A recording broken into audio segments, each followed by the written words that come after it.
ഇത് ഞങ്ങളുടെ കോൺക്ലേവിലെ കമ്മിറ്റിയിൽ അദ്ദേഹം ഉണ്ട്. അപ്പോൾ അത് ആ തീരുമാനം സർക്കാരിൻ്റെയും കൂടെ ഒരു തീരുമാനമാണ്. സർക്കാർ എടുക്കേണ്ട ഒരു തീരുമാനം കൂടിയാണത്. അപ്പോൾ അതിന് അദ്ദേഹം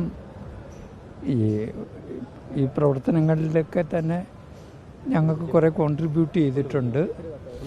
ഇനിയുള്ള ഒരു ഇഷ്യൂ എന്ന് പറയുന്നത് അദ്ദേഹം അത് ഏത് നിലയിൽ സ്വീകരിക്കപ്പെടുന്നു എന്നുള്ളത് അദ്ദേഹത്തിൻ്റെ തന്നെ ചുമതലയായിട്ടാണ് ഞാൻ കാണുന്നത്. സർക്കാരിൻ്റെയും കൂടെ ഒരു അന്വേഷണമായിട്ടാണ് ഞാൻ കാണുന്നത്. കേട്ടോ,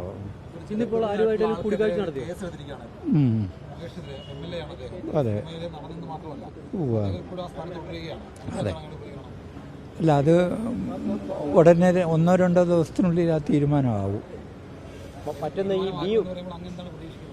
അല്ല അല്ല അല്ല അത് 2 തരത്തിൽ നമുക്കതിനെ ആലോചിക്കാവുന്ന. ഒന്ന്, നമുക്കും എല്ലാവർക്കും ധർമ്മങ്ങളുണ്ടല്ലേ. ഒന്നുമില്ല, ഉണ്ടായിട്ടില്ല. ഉണ്ണികൃഷ്ണനെ മാറി നിൽക്കണമെന്ന് മറ്റൊരു സംവിധായകൻ പറഞ്ഞു. FK തന്നെ മറ്റു ചില സംവിധായകർ ഉണ്ണികൃഷ്ണൻ ഈ കോൺക്ലേവിലെ ഭാഗമായി മാറി നിൽക്കരുത്, കാരണം അദ്ദേഹം തൊഴിൽ നിഷേധത്തിന്റെ പേരിൽ വലിയ പെനാൽറ്റി കൊടുക്കേണ്ടി വന്ന ഒരാളാണ്.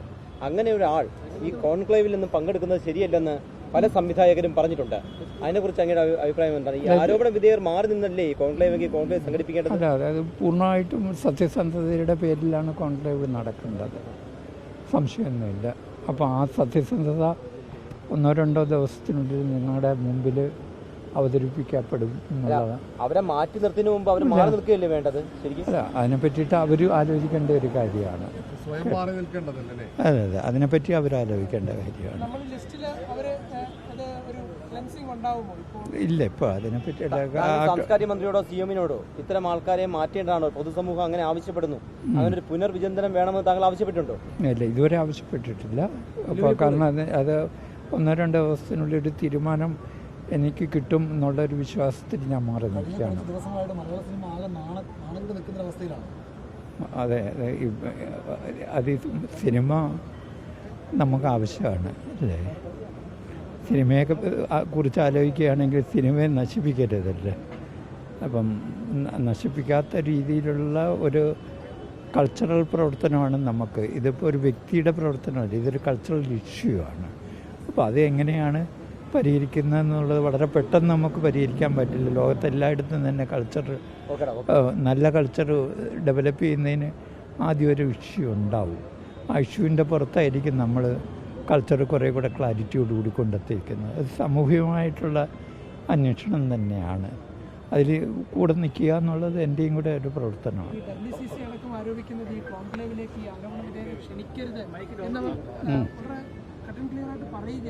അതെ, അത് ശരിയാണ്. പക്ഷെ അത് വാലിഡാണ് അവരുടെ റിക്വസ്റ്റ്. അപ്പോൾ അതിനെക്കുറിച്ചിട്ടുള്ള ഒരു തിങ്കിങ് നമ്മുടെ സൈഡിലും ഉണ്ട്. ക്ലാരിറ്റിയോടുകൂടി നിങ്ങൾക്കൊക്കെ ആലോചിക്കാവുന്ന പോലെ തന്നെ ഒരാഴ്ചക്കുള്ളിൽ ഇതിനകത്ത് വളരെ നല്ല ക്ലാരിറ്റിയോടുകൂടി ഒരു ഡിസിഷൻസ് ഉണ്ടാകും. ഇല്ല, ഈ കോൺക്ലേവ് എന്ന് പറയുന്നത് എന്താ? ഇല്ല അല്ല അതിന് മുന്നല്ലേ, കോൺക്ലേവ് എന്ന് പറയുന്നത് ഒരു വലിയൊരു ഡിസിഷനാണ്. അതെന്താണെന്ന് വെച്ച് കഴിഞ്ഞാൽ ഒരു ഇൻ്റർനാഷണൽ ഡിസിഷൻ. സിനിമ ഇൻ്റർനാഷണലാണ്. അപ്പോൾ അതിലേക്കൊക്കെ നമ്മൾ ഇവിടുത്തുള്ള നിങ്ങളുടെ മാതിരിയുള്ള ആൾക്കാരെയൊക്കെ പുറത്ത് പോയി വർക്ക് ചെയ്യണം. അതൊക്കെ അതിനകത്തുണ്ട്.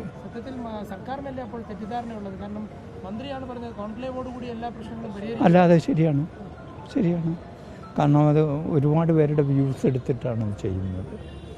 അത് കാരണം കോൺക്ലേവ് എന്ന് പറയുന്നത് ഒരുപാട് ഏരിയകളുണ്ട്. ഞാനിപ്പം ആദ്യത്തെ ഫസ്റ്റ് ഡ്രാഫ്റ്റ് എഴുതിയപ്പോൾ 18 ചാപ്റ്റേഴ്സ് ഉണ്ട് അതിനകത്ത്. അത് ചിലപ്പോൾ 25-30 ആവും. ഈ കോൺക്ലേവ് അവിടെ പ്രസൻറ്റ് ചെയ്യുമ്പോൾ 5ാമത്തെ കരടായിരിക്കും ഞാൻ ഉണ്ടാകുന്നത്. അത് അതിനകത്ത് നല്ല ജോലിയുള്ളൊരു പണിയാണ്.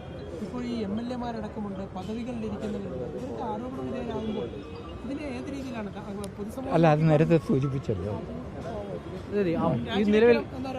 ഇല്ലില്ല, അവരുടെ ധർമ്മം അവർ നിർവഹിക്കും എന്നുള്ള വിശ്വാസത്തിലാണ് ഞാൻ നിൽക്കുന്നത്. ഈ ആരോപണ വിധേയർ എന്നതിനപ്പുറത്തേക്ക് കേസിൽ പ്രതികളായ ആളുകൾ പ്രതികളായവരാണല്ലോ. നേരത്തെ പറഞ്ഞു അവിടെ പറഞ്ഞു.